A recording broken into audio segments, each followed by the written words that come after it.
தமிழர்கள் கணக்கு புலிகள். கணித மேதை ராமானுஜத்தை உலகிற்கு ஈந்தவர்கள் தமிழர்கள். கணிதத்தை அடிப்படையாக கொண்ட சதுரங்கத்திலும் தமிழரான விஸ்வநாதன் தொடர்ந்து சாம்பியன் பட்டத்தை வகுத்து வருகிறார். தமிழர்கள் தொன்ம காலத்தில் இருந்து கணிதத்திற்கு முக்கியத்துவம் தந்து அதை வளர்த்து வந்திருக்கிறார்கள். எண்ணென்ப ஏனை எழுத்தென்பை விரண்டும் கண்ணென்ப வாழும் உயிர்க்கு என திருவள்ளுவரும் என் எழுத்து இகழேல் என ஔவையாரும் கூறியுள்ளனர். கணித வரலாற்றில் தமிழருக்கு என்றும் முதன்மை இடம் உண்டு. வட்டத்திற்கான சுற்றளவை முதலில் கண்டவர்கள் நாம் என்ற வகையில் நாம் பெருமைப்பட்டுக் கொள்ளலாம்.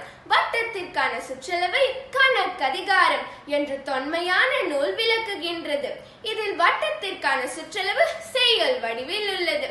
இன்று நாம் பயன்படுத்தும் வட்டத்தின் சுற்றளவு 2πr என்ற சூத்திரத்தை நம் முன்னோர்கள் பல 100 ஆண்டுகளுக்கு முன்பே அறிந்துள்ளனர் என்று அறியும் போது மெய் சிலிர்க்கிறது. தமிழர் கணக்கியலின் ஆரம் கணக்கதிகாரம் என்றே கூறலாம்.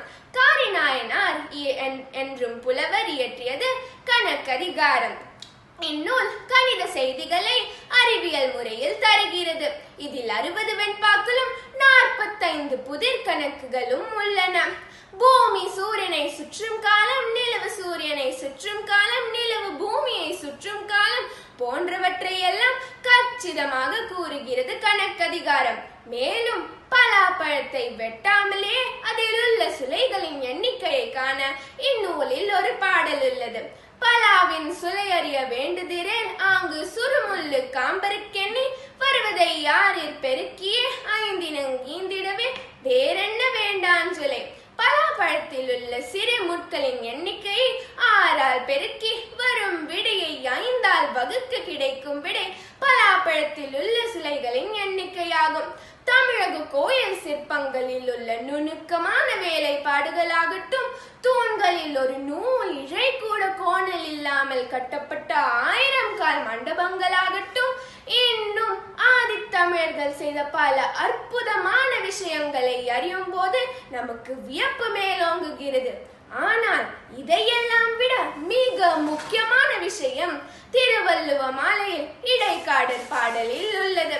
குறளின் பெருமையை கூற வந்த அவர் கடுகை துளைத்து 7 கடலை புகுத்தி குறுக தரித்து குறள் என்கிறார். அணுவின் அற்புதமான ஆற்றல் 75 ஆண்டுகளுக்கு முன் 2ஆம் உலகப் போர் காலத்தில் முதல் அணுகுண்டை வெடித்து பரிசோதித்த போதுதான் நமக்கு தெரியும். ஆனால் இதை கொள்கை அளவில் முதலில் கூறியது இடைக்காடர் தான். ஓர் 2 2 2 4 3 2 6 என பள்ளியில் மற்ற மாணவர்களோடு சேர்ந்து கூட்டத்தோடு கோவிந்தாவாக வாய்ப்பாடு சொல்லி இருக்கிறோம். 1000 ஆண்டுகளாக தொடர்ந்து பாடி வந்த வாய்களுக்கு கணிப்பானும் கணினியும் இப்போது ஓய்வு கொடுத்து விட்டது. நம் முன்னோர்கள் இந்த கருவிகளின் உதவியே இல்லாமல் பூமியின் விட்டத்தையும் சூரியனின் தூரத்தையும் கிரகங்களின் சுற்றும் காலத்தையும் நிர்ணயித்து சொன்னார்கள். பெரிய பெரிய கோபுரங்களை எல்லாம் பொறியியல் பட்டதாரிகளை இல்லாமல் உயர்த்தி கட்டினார்கள்.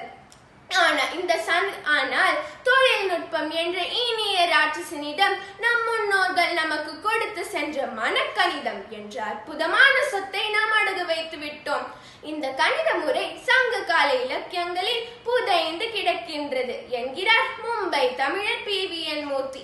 எடுத்துக்காட்டாக நீட்டு, கூட்டு, மடக்கு, பெருக்கு என்ற சூத்திரத்தை எடுத்துக்கொள்வோம். இது 5க்கும் மேலுள்ள எண்களை பெருக்க உதவுகிறது. உதாரணமாக 7ஐயும் 8ஐயும் எடுத்துக்கொள்வோம். இவ்விரு எண்களை பெருக்கினால் 56. இவ்விரு எண்களில் இருந்து 5ஐ கழித்துக் கொள்வோம். 7இல் மீதமுள்ள எண் 2, 8இல் மீதமுள்ள எண் 3. இதற்கு சமமாக ஒரு கையில் 2 விரல்களையும் மற்றொரு கையில் 3ஐயும் நீட்டிக் கொள்ளுங்கள். நீட்டியுள்ள விரல்களை கூட்டினால் 5, இது 10வது ஸ்தான எண். மடக்கியுள்ள விரல்களை பெருக்கினால் 6, இது 1வது ஸ்தான எண். இரண்டையும் இணைத்தால் 56.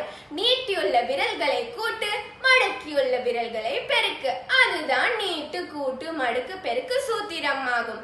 இது போன்ற எண்ணற்ற கருத்துக்களும் சிந்தனைக்கு எட்டாத உண்மைகளும் வெளிவராமல் தமிழ் நூல்களில் புதைந்து கிடக்கின்றது. இவற்றை எல்லாம் ஆய்ந்து தேடி பார்த்து இயன்ற வழிகளில் எல்லாம் வெளிப்படுத்துவது நம் கடமையாகும். என்று சொல்லடா, தலை நிமிர்ந்து நில்லடா. வாழ்க தமிழ், வளர்க தமிழ். நன்றி, வணக்கம்.